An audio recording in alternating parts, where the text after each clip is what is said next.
ഞാൻ പറയുമ്പോൾ നിങ്ങൾക്ക് വിശ്വാസമാവുന്നില്ല എന്നുണ്ടെങ്കിൽ ഇവിടെ നിങ്ങളുടെ തന്നെ മന്ത്രിമാരായിട്ടുള്ള ആളുകൾ പറഞ്ഞിട്ട് വിശ്വസിക്കുന്നില്ല എന്നുണ്ടെങ്കിൽ നമുക്ക് വിശ്വസിക്കാവുന്ന ഒരു നല്ലൊരു വ്യക്തിയുണ്ട്. നിങ്ങൾക്കും ഏറ്റവും കൂടുതൽ സഹായകമാകുന്ന വ്യക്തി എന്ന് പറയുന്നത് ജാക്കിർ നായിക് ആയിരിക്കും. ജാക്കിർ നായിക് 2020 പറഞ്ഞത് എന്താ?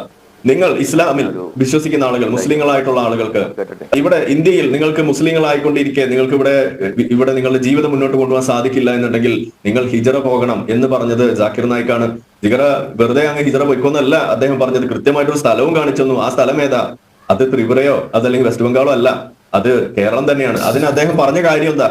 കേരളത്തിലേക്ക് പോയിക്കോളൂ, അവിടെ വളരെ മുസ്ലിങ്ങളോട് വളരെ നല്ല സമീപനമാണെന്ന്. എന്താണ് ആ നല്ല സമീപനം? മുസ്ലിങ്ങൾ എന്ത് പോക്കിരിത്തരം കാണിച്ചാലും തീവ്രവാദ പ്രവർത്തനത്തിൽ ഏർപ്പെട്ടാലും അതിനെയായാലും ശരി, അവർ ഇരു കൈ നീട്ടി റെഡ് കാർപ്പറ്റ് വെൽക്കം കൊടുക്കുമെന്ന് പച്ചയ്ക്ക് പ്രഖ്യാപിക്കുന്ന ഇതുപോലുള്ള സർക്കാരുകൾ ഇവിടെ ഇരിക്കുമ്പോ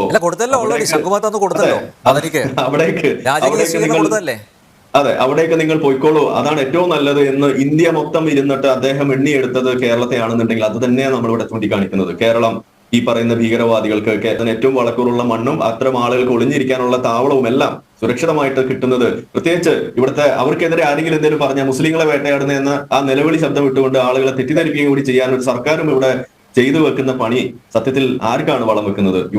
ഇവിടുത്തെ ഇസ്ലാമിക് ടെററിസ്റ്റുകൾക്ക് തന്നെയാണ്. അതുകൊണ്ടാണ് ഇവിടെ ട്രെയിനിലൊക്കെ ബോംബ് ഇടാനാണെങ്കിലും എന്തിനാണെങ്കിലും ആളുകൾക്ക് വളരെയധികം സുഗമമായിട്ട് കാര്യങ്ങൾ ചെയ്തു പോകാൻ പറ്റുന്നത്.